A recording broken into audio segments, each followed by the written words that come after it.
रात के 2:30 बज चुके थे। न्यूयॉर्क की सड़कों पर बस कुछ टैक्सियों की लाइटें टिमटिमा रही थीं।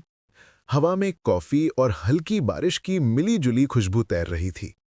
एक पुरानी इमारत की 5वीं मंजिल पर खिड़की से बाहर झांकती एक लड़की बैठी थी, सोफिया। उसकी आंखों में नींद नहीं थी, बस स्क्रीन की नीली रोशनी और बैंक अकाउंट की कुछ उदास सी लाइनें थीं।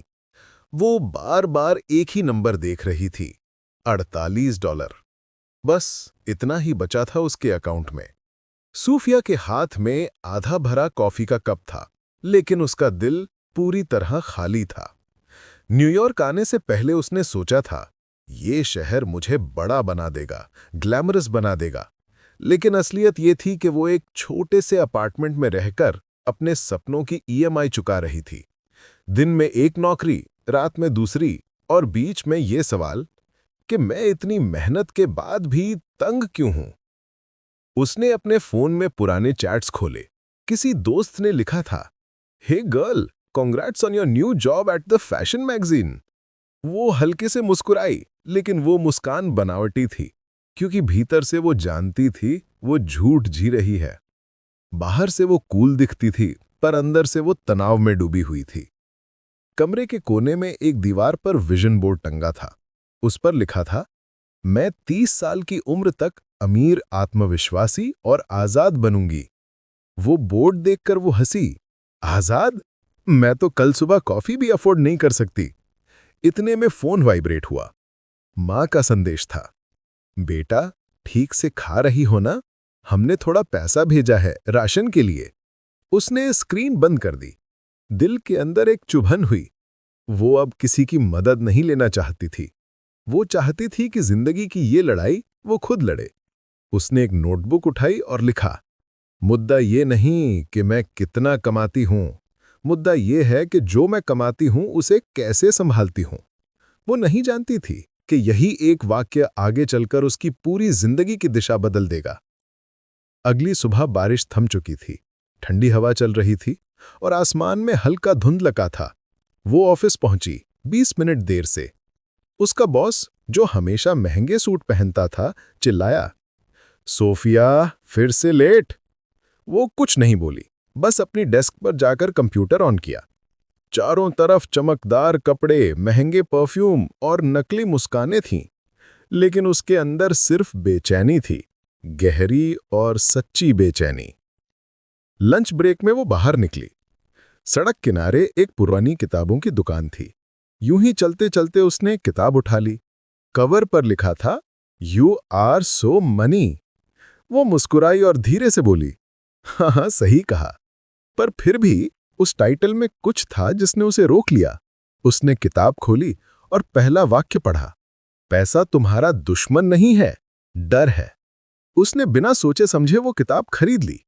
शायद पहली बार उसने $12 को खर्च नहीं बल्कि निवेश समझा। उस रात उसने वह किताब पूरी पढ़ डाली। हर पन्ना उसके दिल में उतरता जा रहा था, जैसे किसी ने उसकी कहानी पहले ही लिख दी हो। फारनूश की बातें सरल थीं, लेकिन तेज थीं।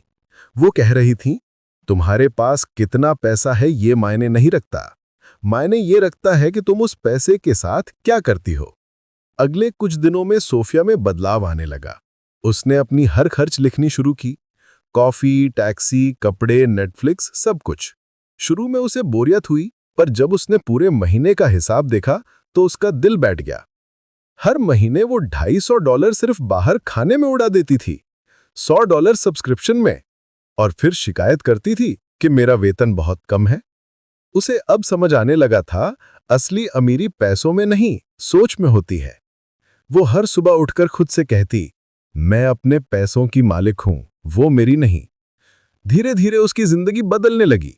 अब वो सबवे में सफर करती, घर का खाना खाती और पुराने कपड़ों की दुकानों से सस्ते लेकिन सलीकेदार कपड़े खरीदती। उसके दोस्त हंसते, क्या हो गया तुम्हें, अब गरीबों जैसी जिंदगी क्यों जी रही हो? वो मुस्कुराकर जवाब देती, क्योंकि अब मैं समझदार बन रही हूं। फिर आया वो पल जिसने उसकी असली परीक्षा ली। एक दिन दफ्तर में अफवाह फैली, ले-ऑफ्स होने वाले हैं। हर तरफ डर था, लोग बातें कर रहे थे, अब अगला कौन? पर सोफिया शांत थी। इस बार उसके पास बैकअप था। सेविंग्स, इमरजेंसी फंड और सबसे बड़ी बात, आत्मविश्वास। जब उसका नाम लिस्ट में आया, वो घबराई नहीं। उसने अपने डेस्क से सामान समेटा और बाहर निकल गई। बाहर बारिश हो रही थी, लेकिन इस बार उसने छाता नहीं खोला। वो भीगती रही, मुस्कुराती रही, क्योंकि पहली बार उसके पास दिशा थी। उसने फ्रीलांसिंग शुरू की, छोटे छोटे क्लाइंट से लेकर एक प्रसिद्ध पत्रिका तक। अब वो अपने नियमों पर काम करती थी। वो अब किसी बॉस की नहीं, अपने पैसों की मालिक बन चुकी थी। एक दिन उसकी दोस्त रीचल उसके घर आई। वो हैरान थी। तुम्हारी नौकरी चली गई, लेकिन तुम चमक रही हो। आखिर चल क्या रहा है? सोफिया ने मुस्कुराकर कहा, मैंने पैसों के पीछे भागना छोड़ दिया है। अब मैं उन्हें समझने लगी हूं। रेचल ने कहा, तुम पागल हो। सोफिया हंसी, शायद, लेकिन अब मैं आजाद हूं। धीरे धीरे उसने सिर्फ जीना नहीं, बल्कि फलना फूलना शुरू कर दिया। उसने एक ब्लॉग शुरू किया, मनी मेड सिंपल। शुरू में बस 5 लोग पढ़ते थे, लेकिन वो सच्चाई से लिखती थी। अपनी गलतियां, अपने सबक, अपनी जीते। लोग जुड़ने लगे। 1 साल में उसके हजारों पाठक हो गए। अब वो वही सिखा रही थी जो उसने खुद सीखा था। तुम गरीब नहीं हो, बस अनजान हो। हर कहानी में उसका एक अंश था। हर लाइन में वो लड़की थी जो कभी बारिश में रोई थी और अब उसी बारिश में नाचना सीख चुकी थी। एक शाम वो अपने कमरे की खिड़की से शहर की रोशनी देख रही थी। सामने दीवार पर वही पुराना विजन बोर्ड टंगा था। 30 की उम्र तक अमीर, आत्मविश्वासी और आजाद बनना है। उसने मुस्कुराकर पेन उठाया और नीचे लिखा, मिशन पूरा हुआ। लेकिन कहानी यहीं खत्म नहीं हुई, क्योंकि ठीक उसी रात उसके ईमेल पर एक नया संदेश आया। हम चाहते हैं कि आप एक नया पॉडकास्ट होस्ट करें, money and mindset with Sophia Reid. वो कुछ पल स्क्रीन को देखती रही, फिर कॉफी का कप उठाया, मुस्कुराई और बोली, चलो अब अगले अध्याय की शुरुआत करते हैं। ईमेल की स्क्रीन अब भी चमक रही थी। लिखा था, हम चाहते हैं कि आप एक नया पॉडकास्ट होस्ट करें, money and mindset with Sophia Reid. Sophia ने कॉफी का आखिरी घूंट लिया, खिड़की के बाहर बारिश को देखा और खुद से बुदबुदाई, शायद यही वो संकेत है जिसका मैं इंतजार कर रही थी। उसने रिप्लाई पर क्लिक किया और बस 2 शब्द लिखे, मैं तैयार हूं। कुछ दिन बाद वो एक छोटे से रिकॉर्डिंग स्टूडियो में बैठी थी। चारों ओर दीवारों पर साउंड पैनल लगे थे, सामने माइक्रोफोन रखा था और कमरे में एक अजीब सी खामोशी थी। दिल जोर जोर से धड़क रहा था। उसने आंखें बंद की, गहरी सांस ली और बोली, नमस्ते दोस्तों, मैं हूं सोफिया रीड और स्वागत है आपका मनी एंड माइंडसेट में, जहां हम पैसों से भागना नहीं, उसे समझना सीखते हैं। उसकी आवाज में सच्चाई थी, ऐसी सच्चाई जो किताबों से नहीं, जिंदगी से आती है। उसने पहले एपिसोड में अपनी कहानी सुनाई, कैसे उसने न्यूयॉर्क में काम करते हुए संघर्ष किया, कैसे कर्ज के नीचे दब गई और कैसे एक दिन उसने तय किया कि वो पैसों की गुलाम नहीं रहेगी। उसकी आवाज में डर भी था, लेकिन उसके नीचे एक ताकत छिपी थी। रात को जब एपिसोड अपलोड हुआ तो उसे लगा शायद किसी को ये सुनने में दिलचस्पी नहीं होगी, लेकिन अगले सुबह उसका फोन लगातार बज रहा था। सैकड़ों ईमेल, कमेंट, संदेश। धन्यवाद सोफिया, आपने मेरी आंखें खोल दी। आपकी कहानी सुनकर लगा मैं अकेला नहीं हूं। सोफिया ने मुस्कुराकर स्क्रीन बंद कर दी। उसकी आंखों में चमक थी। वो समझ गई थी, उसकी अपनी तकलीफ अब किसी और के लिए उम्मीद बन रही थी। धीरे धीरे उसका पॉडकास्ट मशहूर होने लगा। लोग उसके हर एपिसोड का इंतजार करते। वो अपने घर के एक छोटे से कमरे से रिकॉर्ड करती थी, लेकिन उसकी आवाज दुनिया के कोनों में गूंज रही थी। एक दिन उसे एक कॉल आया, नमस्ते सोफिया, मैं जना बोल रही हूं फोर्ब्स वुमन से। हम अपने अगले अंक में आपको फीचर करना चाहते हैं, वो आवाजें जो सफलता की परिभाषा बदल रही हैं। सोफिया कुछ पल के लिए चुप रही, फिर मुस्कुराई, बिल्कुल, मुझे खुशी होगी। उस रात वो देर तक सोचती रही। कभी वो वही लड़की थी जो बैंक अकाउंट देखकर रोती थी, आज वही लड़की दुनिया को सिखा रही थी कि पैसा दुश्मन नहीं, एक शक्ति है।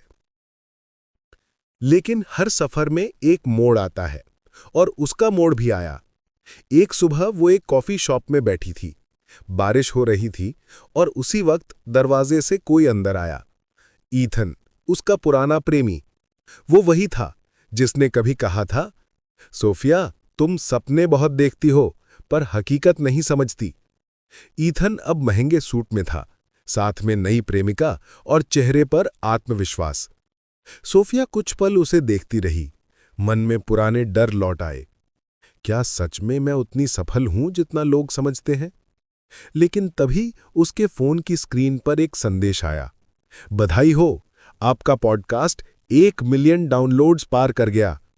वो हल्के से मुस्कुराई, कप उठाया और धीरे से बोली, असली सफलता शोर नहीं करती, बस शांति देती है। वो उठी, कॉफी खत्म की और बारिश में बिना छाते के निकल गई। इस बार वो भीग नहीं रही थी, वो हर बूंद के साथ जीत महसूस कर रही थी। कुछ हफ्तों बाद उसे एक बड़ा निमंत्रण मिला, टेड टॉक के लिए आमंत्रण। विषय, अपने पैसे की सोच को बदलो। वो रात भर सोचती रही, क्या बोलेगी वो मंच पर। फिर उसने तय किया, जो भी कहेगी सच कहेगी। जब वो मंच पर पहुंची, हजारों लोग, उसकी निगाहें उस पर थीं। लाइटें, कैमरे, तालियां, लेकिन उसके भीतर सिर्फ सन्नाटा था। उसने माइक के सामने खड़े होकर कहा, जब मैं 25 साल की थी, मैं अमीर दिखाने की कोशिश कर रही थी। महंगे कपड़े, महंगे डिनर, लेकिन अंदर से मैं टूट चुकी थी। फिर एक दिन मैंने समझा, पैसा आजादी नहीं देता, सजगता देती है। पूरा हॉल शांत हो गया। वो बोली, मैं हर दिन कोशिश करती हूं कि मैं अपने पैसों को नियंत्रित करूं, ना कि पैसे मुझे नियंत्रित करें। अगर मैं कर सकती हूं तो आप भी कर सकते हैं। जब वो बोलकर उतरी, पूरा हॉल खड़ा हो गया। तालियों की गड़गड़ाहट के बीच उसकी आंखें भीग गईं। उसने खुद से कहा, शायद अब मैं सच में वही बन गई हूं जो बनना चाहती थी। उसके बाद से उसका नाम सिर्फ एक पॉडकास्टर नहीं, बल्कि एक प्रेरणा बन गया। कई महिलाएं उसके शो से प्रेरित होकर अपना काम शुरू करने लगीं। लोग उसे गुरु कहते, कुछ मनी हीलर। पर सफलता के साथ अकेलापन भी आता है। कई रातें ऐसी होती जब वो अपने कमरे की खिड़की के पास बैठी रहती, शहर की रोशनियां देखती और सोचती, क्या मैंने सच में वो पा लिया जो मैं चाहती थी? कभी कभी नाम और संतोष एक साथ नहीं मिलते। एक रात उसने अपनी पुरानी डायरी खोली, वही जिसमें लिखा था, ये मायने नहीं रखता कि मैं कितना कमाती हूं, मायने ये रखता है कि मैं उस कमाई को कैसे संभालती हूं। वो पढ़कर मुस्कुराई और नीचे लिखा, अब मुझे पता है, ये इस बात पर नहीं कि मैं कितना कमाती हूं, बल्कि इस पर है कि मैं कमाई करते हुए कैसी इंसान बनती हूं। वो अब पैसे की नहीं, अपने उद्देश्य की कहानी जी रही थी। लेकिन उसकी जिंदगी का सबसे बड़ा मोड़ अब आने वाला था। एक सुबह उसे एक मेल मिला, संयुक्त राष्ट्र महिला सम्मेलन में आपका स्वागत है। हम चाहते हैं कि आप महिलाओं के आर्थिक सशक्तिकरण का प्रतिनिधित्व करें। वो स्क्रीन को देखती रही, फिर हंस दी। मैं, वो लड़की जो कभी किराया भी नहीं दे पाती थी। पर भीतर से एक आवाज आई, हां तुम, क्योंकि तुमने इसे जिया है। सम्मेलन के दिन वो मंच के पीछे खड़ी थी, थोड़ी घबराहट, थोड़ी उम्मीद। जब उसका नाम पुकारा गया, वो आगे बढ़ी, माइक पकड़ा और कहा, जब मैं जिंदगी के सबसे नीचे थी, मुझे लगा सब खत्म हो गया है। लेकिन सच तो यह है, जब आप टूटते हैं, वहीं से आपका असली निर्माण शुरू होता है। पूरा हॉल गूंज उठा, तालियां, मुस्कुराहटें, कुछ आंखों में आंसू। वो बोली, पैसा विलासिता नहीं है, पैसा स्वतंत्रता है, और स्वतंत्रता हर इंसान का अधिकार है। उसके भाषण के बाद एक छोटी बच्ची उसके पास आई। मिस सोफिया, मैं बड़ी होकर आपकी तरह बनना चाहती हूं। सोफिया झुककर मुस्कुराई, नहीं प्यारी, मेरी तरह नहीं, अपनी तरह बनो। बस खुद पर विश्वास रखना मत भूलना। वो भीड़ से गुजरी, लेकिन उसके कदम हल्के थे। उस रात होटल के कमरे में उसने खिड़की खोली। बाहर वही न्यूयॉर्क था, वही रोशनियां, वही आसमान। लेकिन इस बार वो शहर उसके लिए नहीं चमक रहा था, अब वो शहर के लिए चमक रही थी। उसने धीरे से कहा, धन्यवाद हर उस रात के लिए जब मैं टूटी थी। अगर वो रातें न होती तो आज ये रोशनी भी नहीं होती। उसने लाइट बंद की, पर उसके भीतर की रोशनी अब पहले से कहीं ज्यादा तेज थी, और शायद यही असली मायने थे यू आर सो मनी के। रात का वक्त था। पेरिस की सड़कों पर हल्की बारिश हो रही थी और शहर की लाइटें पुराने पत्थरों पर चमक रही थीं। एक 5 सितारा होटल के कमरे में सोफिया खिड़की के पास खड़ी थी। सामने फैला हुआ नजारा, एफिल टावर की सुनहरी रोशनी, हवा में कॉफी की महक और उसके हाथ में एक गिलास पानी। टेबल पर पड़े दर्जनों ट्रॉफी, अवार्ड्स और ढेरों बधाई संदेश, लेकिन उसकी आंखों में एक अजीब सी थकान थी। वो धीरे धीरे कमरे में चली और अपने लैपटॉप पर देखा। मेल बॉक्स भरा हुआ था। हर ईमेल में एक ही line, congratulation Sophia, you did it. वो मुस्कुराई, लेकिन उस मुस्कान के पीछे एक सवाल छिपा था। क्या मैंने सच में पा लिया जो मैं चाहती थी? कल ही उसका नाम टाइम मैगजीन की 100 सबसे प्रभावशाली महिलाओं की सूची में आया था। दुनिया उसे आदर्श कह रही थी। हर अखबार, हर चैनल उसके नाम के पीछे चमकते शब्द लिख रहा था, the money mentor, the voice of wealth mindset. पर भीतर कहीं वो एकदम शांत थी, इतनी शांत कि अपने दिल की आवाज भी मुश्किल से सुनाई दे रही थी।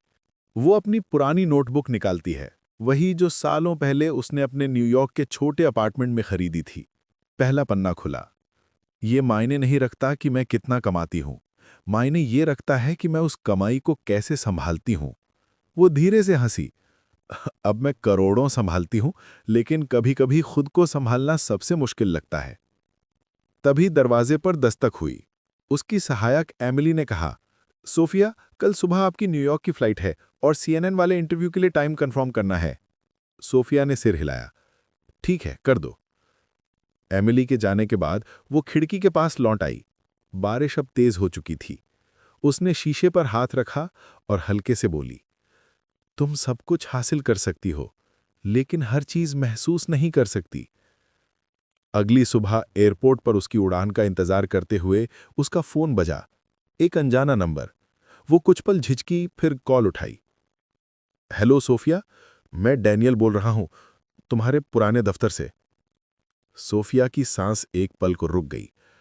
डैनियल, ओह, बहुत समय बाद, उसने कहा। वो बोला, मैं बस तुम्हें शुक्रिया कहना चाहता था। मैंने तुम्हारा पॉडकास्ट सुना और पिछले साल नौकरी छोड़ दी, अपना डिजाइन स्टूडियो शुरू किया और आज सब अच्छा चल रहा है। तुम्हारी वजह से मुझे हिम्मत मिली, धन्यवाद। सोफिया कुछ पल के लिए कुछ नहीं बोल पाई, आंखें भर आईं। वो बोली, नहीं डैनियल, शुक्रिया तुम्हारा कि तुमने मुझ पर विश्वास किया। कॉल खत्म हुआ। वो वहीं खामोश खड़ी रही। भीड़ की आवाजें, अनाउंसमेंट्स सब गायब हो गए। बस एक सच्चाई बाकी रही। कभी कभी हमें याद दिलाने के लिए कोई आता है कि हमने क्यों शुरू किया था। वो न्यूयॉर्क लौटी। शहर वैसा ही था, भीड़, चकाचौंध, आवाजें। लेकिन इस बार वो शहर के बीच में नहीं, उससे ऊपर थी, क्योंकि अब वो आवाज बन चुकी थी जिसने लोगों के सोचने का तरीका बदल दिया था। उसने नया संकल्प लिया। अब वक्त है कुछ लौटाने का। कुछ हफ्तों बाद उसका नया प्रोजेक्ट लॉन्च हुआ, द मनी माइंडसेट फाउंडेशन। इसका मकसद था उन लड़कियों को सिखाना जो सोचती थीं कि पैसा सिर्फ अमीरों का खेल है। लॉन्च के दिन हॉल खचाखच भरा हुआ था। हर चेहरा उम्मीद से चमक रहा था। सोफिया मंच पर पहुंची, माइक पकड़ा और बोली, जब मैं 25 साल की थी, मुझे लगता था कि मैं पैसों से हार गई हूं, लेकिन मैंने हार नहीं, सीखना चुना। आज मैं यहां हूं ताकि आप सब जान सकें, पैसा डर नहीं, एक भाषा है, और जब आप इसे समझ लेंगी, पूरी दुनिया आपको समझने लगेगी। पूरा हॉल तालियों से गूंज उठा। कई महिलाओं की आंखों में आंसू थे। किसी ने कहा, धन्यवाद सोफिया। वो मुस्कुराई और उसके दिल में एक सुकून उतर आया। यही असली जीत थी। दिन बीतते गए, फाउंडेशन बढ़ता गया। मीडिया, न्यूज़ चैनल, यूनिवर्सिटीज, हर जगह उसका नाम था। लेकिन सफलता जितनी ऊंचाई देती है, उतनी दूरी भी लाती है। कभी-कभी वो रात को आईने में खुद को देखती और सोचती, क्या मैं अब भी वही लड़की हूं जिसने बारिश में खुद से वादा किया था कि मैं अमीर, आत्मविश्वासी और आजाद बनूंगी? और कहीं अंदर से आवाज आती, हाँ, तुम हो, लेकिन अब वक्त है सच्चाई की और गहराई में उतरने का। एक सुबह उसने अचानक सब कुछ बंद करने का फैसला किया। उसने अपने फोन से सारे सोशल मीडिया ऐप हटा दिए, टीम को बस एक मैसेज भेजा, मैं कुछ समय के लिए विराम ले रही हूं, असली वाला विराम। वो सबकी नजरों से ओझल हो गई। ना कोई पोस्ट, ना कोई ईमेल, ना कोई शो। कुछ हफ्तों तक बस खामोशी। लोग तरह तरह की बातें करने लगे। शायद वो थक गई है, शायद वो कुछ बड़ा प्लान कर रही है, पर असल में वो खुद को सुनना सीख रही थी। वो शहर छोड़कर ग्रामीण इलाका चली गई। हरे मैदान, शांत हवा, खुला आसमान। सुबह उठती, बिना मेकअप के, बिना प्लान के, बस नंगे पैर घास पर चलती। वो सांस लेती और महसूस करती, यही है असली अमीरी। वहीं उसकी मुलाकात हुई एक बुजुर्ग महिला से। सफेद बाल, झुर्रियों में अनुभव की लकीरें और आंखों में शांति। उसका नाम था मार्जरी। मार्जरी ने मुस्कुराते हुए पूछा, तुम मुझे जानी पहचानी लगती हो, क्या करती हो बेटा? सोफिया ने हल्की हंसी के साथ कहा, मैं लोगों से पैसे के बारे में बात करती हूं। मार्जरी ने गहरी सांस ली और बोली, अरे बेटा, पैसा तो बस एक ऊर्जा है। वो वहीं जाता है जहां मन में शांति होती है। सोफिया चुप रही, पर वो एक वाक्य उसकी आत्मा में उतर गया। उस दिन के बाद उसे समझ आया, पैसे कमाने की कला से ज्यादा जरूरी है उसके साथ संतुलन की कला। वो कई दिन वहीं रही, ध्यान किया, लिखी पुरानी बातें पढ़ी और खुद से जुड़ी रही। जब लौटी तो पहले से कहीं ज्यादा शांत, साफ और आत्मविश्वासी थी। वो अब फिर से काम पर लौटी, लेकिन इस बार एक नए मिशन के साथ। You are so money mindful wealth school. इस स्कूल में वो सिर्फ आर्थिक ज्ञान नहीं देती थी, वो सिखाती थी भावनात्मक समझ, आत्मविश्वास और आत्मस्वीकृति। वो कहती थी, अगर आप पैसों से डरते रहेंगे तो वो भी आपसे दूर भागेगा। पैसे को समझो, उससे रिश्ता बनाओ, क्योंकि पैसा दुश्मन नहीं, एक साथी है। क्लास खत्म होने के बाद एक लड़की उसके पास आई। मैम, जब आपने कहा था आप गरीब नहीं बस अनजान हैं, वो बात दिल को छू गई। धन्यवाद, आपने मुझे हिम्मत दी। सोफिया ने मुस्कुराकर कहा, धन्यवाद, तुमने सुनने का साहस दिखाया। धीरे धीरे वो फिर से लोगों के लिए उम्मीद बन गई, लेकिन इस बार वो भीतर से भी उतनी ही मजबूत थी जितनी बाहर से दिखती थी। एक दिन वो अपने पुराने अपार्टमेंट के पास पहुंची। वही 5वीं मंजिल, वही खिड़की जहां वो कभी $48 देखकर रोई थी। वो रुक गई, ऊपर देखा और उसके चेहरे पर मुस्कान फैल गई। धन्यवाद पुराने रूप, अगर तुम हार मान लेती तो मैं आज यहां तक नहीं पहुंचती। फिर वो मुड़ी और आगे बढ़ गई, बिना पीछे देखे, क्योंकि अब उसे पता था, हर दर्द, हर गिरावट, हर अकेलापन, बस एक रास्ता था उसे उसकी सच्ची जगह तक लाने के लिए। उस रात उसने अपनी डायरी में लिखा, असली दौलत काम से आज़ादी नहीं, डर से आज़ादी है। और शायद यही उसकी नई कहानी की शुरुआत थी। शाम का सूरज न्यूयॉर्क की ऊंची इमारतों के बीच धीरे धीरे ढल रहा था। सोफिया अपने ऑफिस की खिड़की के पास खड़ी थी। नीचे ट्रैफिक की लाइटें जल चुकी थी और शहर एक बार फिर दौड़ में उतर रहा था। लेकिन आज वो दौड़ का हिस्सा नहीं थी। उसके हाथ में एक पत्र था और आंखों में नमी। पत्र किसी अनजान लड़की का था। प्रिय सोफिया, आपकी किताब यू आर सो मनी पढ़कर मैंने अपनी जिंदगी बदल दी। मैंने कर्ज चुकाया, अपनी नौकरी छोड़ी और अब अपना छोटा सा बिजनेस चला रही हूं। आपने मुझे सिखाया कि पैसा बुरा नहीं होता, बस हमें समझदार होना पड़ता है। धन्यवाद, आपने मेरी दुनिया बदल दी। सोफिया ने चुपचाप वो पत्र मोड़ा और दिल से मुस्कुराई। कभी कभी एक शब्द, एक कहानी किसी की पूरी दुनिया बदल देता है। और आज उसे एहसास हुआ, वो अब सिर्फ एक इंसान नहीं रही थी, वो एक सोच बन चुकी थी। लेकिन किस्मत हमेशा आसान नहीं होती।